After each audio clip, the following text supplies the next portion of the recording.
Nature conservation efforts have traditionally focused on biological problems and technological solutions to them. The role played by cultural, social, or religious attitudes in the individual's relationship with the environment has largely been ignored. In a devoutly Buddhist country like Thailand, there is, in theory, compassion for all life and respect for nature. But the positive effect that religious teaching could have on people's perception of nature has not been fully exploited. Nancy Nash, a conservation specialist from America, felt that Buddhist beliefs could be developed and used as a means of educating both children and adults of the need to preserve the environment. She has launched a project called Buddhist Perception of Nature, which involves Tibetan and Thai scholars in a study of traditional teachings relating to man's interdependence with nature and all living things. In the 20 years that I've been coming to Thailand, and I love this country very much, I've been shocked by the disappearing nature. And of course, the disappearing nature means disappearing beauty of Thailand. The disappearing nature actually hurts the people of Thailand. And I spent a lot of time in the Northeast several years ago, and year after year watched the environment deteriorate to the point that people were having a problem eating. And I never thought I would see that in my own lifetime in a rich and lucky country like Thailand.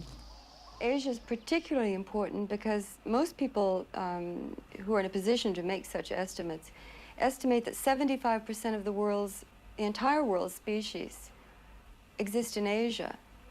Probably a great number of those, a great percentage of those are in danger of extinction.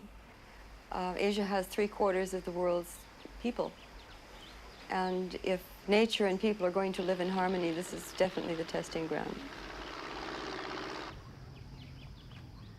After intensive campaigning, Nancy has enlisted the support of both Tibetan and Thai Buddhist schools of belief.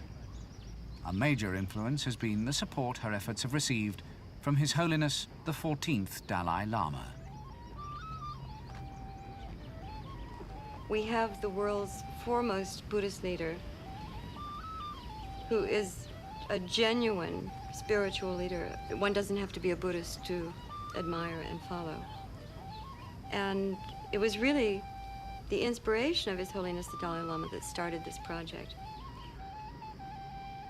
The teachings of the Dalai Lama on universal responsibility, in which he stresses the need for respect between every form of life at every level, acted as the catalyst for her project. She began by assembling teachings from traditional Buddhist writings that are relevant to environmental protection. In the past, we've seen examples of Buddhism protecting in what we can call a passive role. Now we would like to see that turned into an active role. In other words, people who go to temples and don't hurt animals just because they're on temple grounds, being aware that in being a Buddhist, they're supposed to be very active in protecting life wherever it is and finding compassion for all life, whatever form of life it is. One example of this conservation already working in Thailand is to be seen at the temple at Pai Lom. Here, within the sanctuary of the grounds, is to be found the open-billed stork, a species which would be extinct in the country were it not for the protection given to its breeding grounds by the Buddhist community.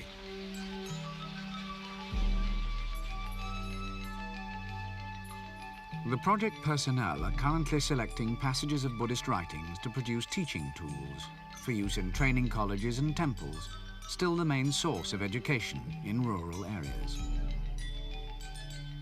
Nancy checks final details with Sirijit Waramuntri, her Thai coordinator. I think we've made great progress, and I'm really quite excited about it. We thought a year and a half ago we might have one book, and in fact we've got several printed pieces already in 3 languages, and 2 books in the works, plus this 3rd children's book, which I think is going to be very important.